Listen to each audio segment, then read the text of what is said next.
നമസ്കാരം കൂട്ടുകാരെ, ഞാൻ Sunil Pathak, astrologer and numerologist. ഞാൻ പറയാൻ പോകുന്ന വിഷയം ന്യൂമറോളജിയായിട്ട് ബന്ധപ്പെട്ട വിഷയമാണ്. ന്യൂമറോളജിയിൽ ഏഞ്ചൽ നമ്പർ അല്ലെങ്കിൽ കുവ നമ്പർ എന്നൊരു നമ്പറുണ്ട്. അതെങ്ങനെയാണ് കണ്ടുപിടിക്കണമെന്നും അത് എങ്ങനെയാണ് ജീവിതത്തിൽ അതിൻ്റെ അനുഗ്രഹം അല്ലെങ്കിൽ ബ്ലെസ്സിങ്സ് ലഭിക്കുന്നതെന്നും ആണ് ഞാൻ പറയാൻ പോകുന്നത്. ആദ്യമായി പറയുന്നത് ഏഞ്ചൽ നമ്പർ കണ്ടുപിടിക്കുന്ന രീതി.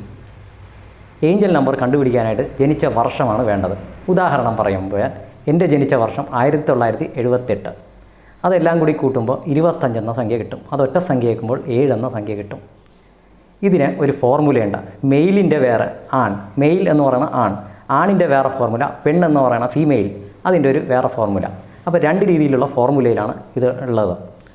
11 ആണിൻ്റെ ആണെങ്കിൽ 11 എന്ന സംഖ്യയിൽ നിന്നും ഈ റിമൈൻഡർ കിട്ടിയ 7 എന്ന സംഖ്യ കുറയ്ക്കുക. അപ്പോൾ കിട്ടുന്ന സംഖ്യ 4. അതാണ് എൻ്റെ ഏഞ്ചൽ നമ്പർ. അതേ സമയത്ത് ഫീമെയിലിൻ്റെ ആണെങ്കിൽ ഈ കിട്ടുന്ന റിമൈൻഡർ ആഡ് 4, അതായത് 7ൻ്റെ കൂടെ 4 കൂട്ടുക. 4 കൂട്ടുമ്പോൾ 11 എന്ന സംഖ്യ കിട്ടും. അത് ഒറ്റ സംഖ്യ അയക്കുമ്പോൾ 2 എന്ന സംഖ്യ കിട്ടും. ഈ സംഖ്യ കിട്ടിക്കഴിഞ്ഞാൽ ഇടത്തെ കയ്യിൽ ഇതുപോലെ പച്ച മഷി കൊണ്ട് എഴുതണം.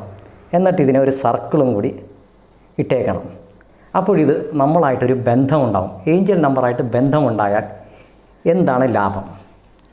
ഒരു പക്ഷേ നമുക്ക് ജോലിക്ക് വേണ്ടി കാത്തിരിക്കുകയോ അല്ലെങ്കിൽ പ്രൊമോഷന് വേണ്ടി കാത്തിരിക്കുകയോ അല്ലെങ്കിൽ ഏതെങ്കിലും ചെറിയ കാര്യങ്ങൾ, അതായത് മനസ്സിൽ വരുന്ന ആഗ്രഹങ്ങൾ സഫലീകരിക്കാൻ വേണ്ടി ഇത് നമുക്ക് സഹായിക്കും. ആയതിനാൽ ഇതായിട്ട് എപ്പോഴും ബന്ധപ്പെടുത്തിക്കൊണ്ടിരിക്കുക.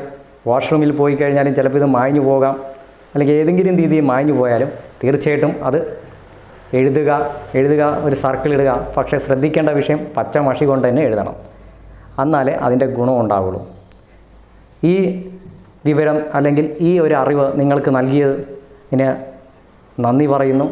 എൻ്റെ ചാനൽ ഇഷ്ടപ്പെട്ട് കഴിഞ്ഞാൽ സബ്സ്ക്രൈബ് ചെയ്യുക, ബെൽ ബട്ടൺ അമർത്തുക. ഇനിയും ഇതുപോലത്തെ വീഡിയോകൾക്കായി മറ്റുള്ളവരോട് ഷെയർ ചെയ്യുക. നന്ദി, നമസ്കാരം.